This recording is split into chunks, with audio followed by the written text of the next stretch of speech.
Hello friends, আমি নবদেব। আজকে আমি তোমাদের সাথে আলোচনা করব ফাদার্স হেল্প আর কে নারায়ণের ইউনিট 2। এর আগের ভিডিওতে আমি ইউনিট 1 অলরেডি ডিসকাস করে ফেলেছি। ইউনিট 1 ডিসকাস করেছি এবং তার সাথে যতগুলো আমাদের প্রশ্ন ছিল, ঠিক আছে, সবগুলো আমি কমপ্লিট করিয়েছি।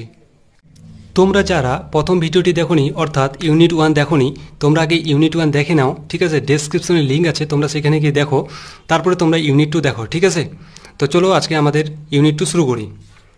আমাদের আছে Sami hoped that with this his father would be made to see why he most avoid school for the day. Sami আশা করেছিল যে এটার জন্য বলতে গেলে সে যে তার বাবাকে বলেছিল যে স্যামুয়েল একজন ভালো টিচার নয়, সবাইকে বোকাঝোকা করে, স্কোল্ড করে, ঠিক আছে। তো সেটা দিয়ে তার বাবাকে স্বামী বোঝাতে চেয়েছিল যে সে কেন স্কুলে যেতে চায় না, ঠিক আছে। But father's behaviour took an unexpected turn. কিন্তু ওর বাবার ব্যবহার একটা অপ্রত্যাশিত ঘটনায় পরিবর্তন হলো। He proposed to send a letter with Swami to the headmaster. মানে তার বাবা প্রস্তাব নিল যে একটা লেটার স্বামীকে দিয়ে তার হেডমাস্টারের কাছে পাঠাবে। No amount of protest from Swami would make him change his mind. মানে স্বামী যতই চেষ্টা করলো না কেন, তার বাবার মন কোনো মতেই পরিবর্তন করতে পারলো না, ঠিক আছে। By the time Swami was ready to leave for school. যখনই স্বামী স্কুল যাওয়ার জন্য রেডি হয়ে সে স্কুলে যাবে, ঠিক সেই মুহূর্তে father had composed a long letter to the headmaster. বাবা কী করলো, একটা অনেক বড় লম্বা লেটার লিখলো, ঠিক আছে। কাকে দেওয়ার জন্য? টু দ্য হেডমাস্টারকে দেওয়ার জন্য। He put it in an envelope and sealed it.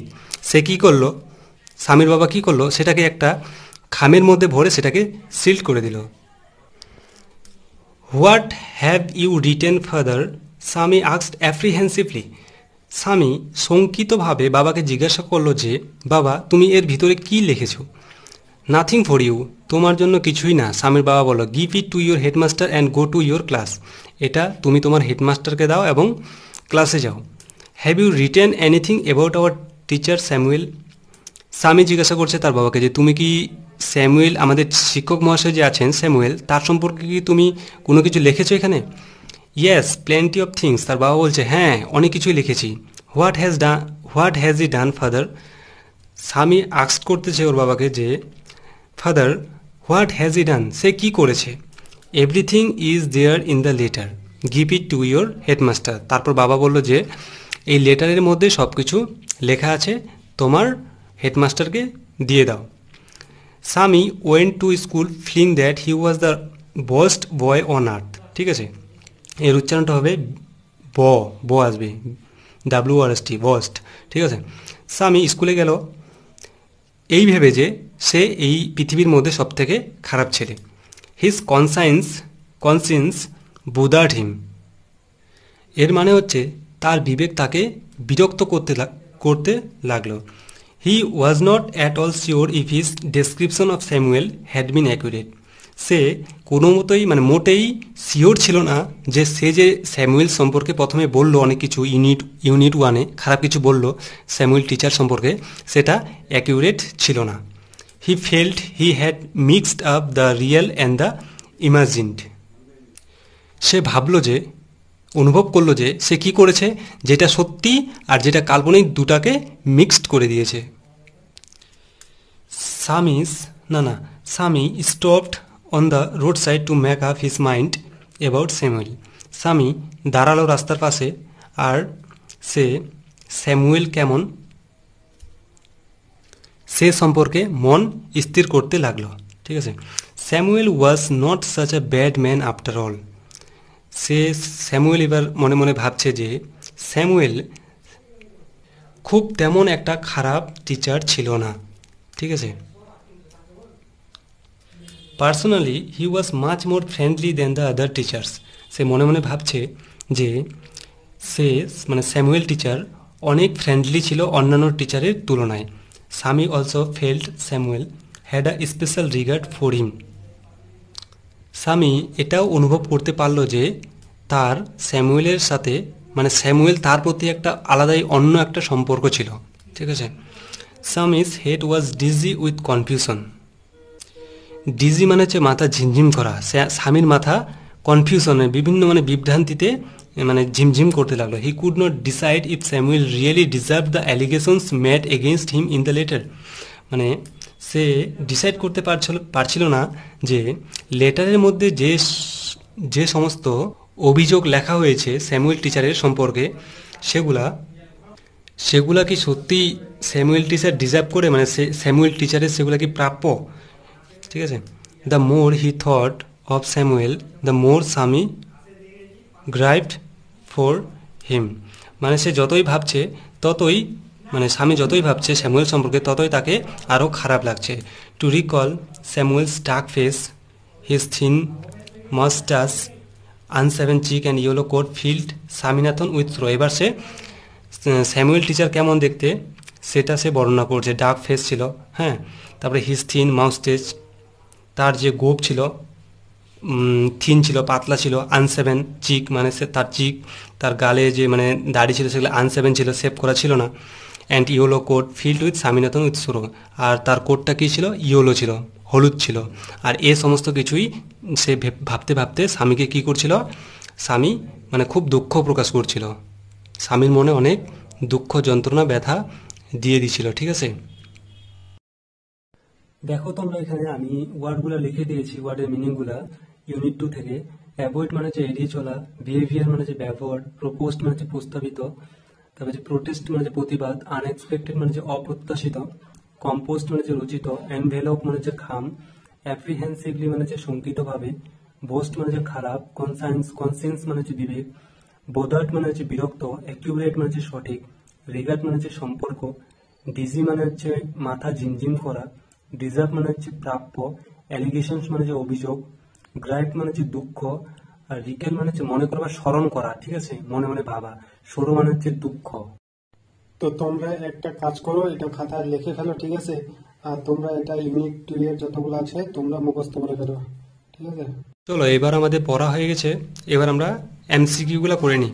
Father decided to send the headmaster এ। বাবা কি ডিসাইড করছিল, হেডমাস্টারকে পাঠানোর জন্য লেটার। এরপরে স্বামী যখন হোয়াইল গোয়িং টু স্কুল স্বামী ওয়াজ বোদার্ড বাই, যখন স্বামী স্কুলে যাচ্ছিল তখন তাকে বিরক্ত করছিল কি, হিজ কনসিয়েন্স, ঠিক আছে। The colour of Samuel's coat was, স্যামুয়েলের কোটটা কেমন ছিল, কালারটা রংটা কেমন ছিল, ইয়েলো, ঠিক আছে। এখানে আমাদের আছে complete the following sentence with information from the text. এখানে বলা হয়েছে যে টেক্সট থেকে ইনফরমেশন নিয়ে, তথ্য নিয়ে এটাকে ফিল আপ করতে হবে। কী আছে প্রথমে, ফাদার্স বিহেভিয়ার টু ক্যান, কী হবে এটা, দেখো এখানে কী আছে, টু ক্যান আনএক্সপেক্টেড টার্ন, এখান থেকে লিখতে হবে। এরপরে আছে স্বামী ওয়েন টু স্কুল ফিলিং, মানে স্বামী স্কুলে গিয়েছিল ফিলিং মানে কি ভেবে, ঠিক আছে। দেখো এখানে আমাদের আছে feeling that he was the worst boy on earth, ঠিক আছে, সে পৃথিবীর মধ্যে সবচেয়ে খারাপ ছেলে। Swami stopped on the road side, Swami road সাইডে রোডের পাশে দাঁড়িয়েছিল, ঠিক আছে। টু কি করার জন্য দাঁড়িয়েছিল, টু এখানে দেখো to make up his mind about Samuel, এখান থেকে লিখতে হবে, ঠিক আছে। এবার আছে 6 answer the following question, where did father put the letter, বাবা লেটারটি কোথায় রেখেছিল। আমাদের প্রশ্ন করার সময় মানে প্রশ্নের অ্যান্সার করার সময় আমাদের মনে রাখতে হবে যে আমরা যখন অ্যান্সার করব তখন আমরা প্রথমে সাবজেক্টকে নিব, এই যে আমাদের সাবজেক্ট মানে এই যে did, do, does, am, is, are এগুলো থাকলে এরপরে যেটা ওয়ার্ড থাকবে সেটা দিয়ে শুরু করব। তো এখানে আমরা নিব ফাদার পুট দ্য লেটার, কী লিখব, ফাদার পুট দ্য লেটার। দেখো এখানে আছে কি আছে, ইট ইন অ্যান এনভেলপ, মানে একটা খামের ভিতরে ঢুকেছিল। পুট দ্য লেটার, তাহলে কী হবে এখানে আমাদের father put the letter in an envelope, ঠিক আছে। এরপরে দেখো হোয়াট ডিড স্বামী fail to decide about Samuel, এর মানে হচ্ছে মানে স্বামী স্যামুয়েল সম্পর্কে কি সিদ্ধান্ত নিতে ব্যর্থ হয়েছিল, মানে কোন সিদ্ধান্তটা সে নিতে পারেনি। তো আমাদের এটা আমরা শুরু করব, আমাদের যেহেতু ডিড আছে পাস্ট টেন্সে আছে, তো আমরা লিখব স্বামী, এই ফেল আছে এই ভাবটাকে আমরা পাস্ট টেন্সে করে দেবো, ফেলের পাস্ট টেন্স কী হয়ে যায়, ফেইল্ড হয়ে যায়। Swami fail to decide about Samuel. এখানে দেখো বলা হয়েছে হি কুড নট ডিসাইড। তো আমরা এখান থেকে শুরু করব। আমরা স্যামুয়েল পর্যন্ত লিখলাম, ওখানে অ্যাবাউট স্যামুয়েল, তারপরে আমরা কি লিখব, ইফ রিয়েলি, স্যামুয়েল লিখে দিয়েছে তাই রিয়েলি, তারপরে এখান থেকে deserve the allegations made against him in the letter, এখান থেকে লিখব। ঠিক আছে, এবার আমাদের থার্ড কোয়েশ্চেন আছে, how did Samuel look, Samuel দেখতে কেমন ছিল। এটা আমাদের ইউনিট 2 এর লাস্টে আছে, সবার শেষে সামি আমাদের বলেছিল। এই দেখো এখানে আমাদের আছে Samuel's dark face, thin moustache, unshaven cheek, yellow coat. ঠিক আছে, এটা আমাদের লিখতে হবে। তো আমরা এটার অ্যান্সার লিখব, স্যামুয়েল হ্যাড ডার্ক ফেস, তারপরে থিন মাস্টার্স অ্যান্ড আনসেভেন চিক, এখান থেকে তারপর ফুল স্টপ দিয়ে দিব। ঠিক আছে, আই হোপ ফ্রেন্ডস তোমাদের একদম পুরো ক্লিয়ার হয়ে গেছে ইউনিট 2। আশা করছি তোমরা বুঝতে পেরেছো, এবং যদি ভালো লাগে আমার ভিডিওটি তো অবশ্যই একটা লাইক দিয়ে দাও এবং চ্যানেলটিকে ফলো করে রাখো, তাহলে তোমাদের ভবিষ্যতেও কাজে দেবে। আরও আমি অনেক অনেক ভালো ভালো ভিডিও শেয়ার করবো তোমাদের সাথে। ঠিক আছে।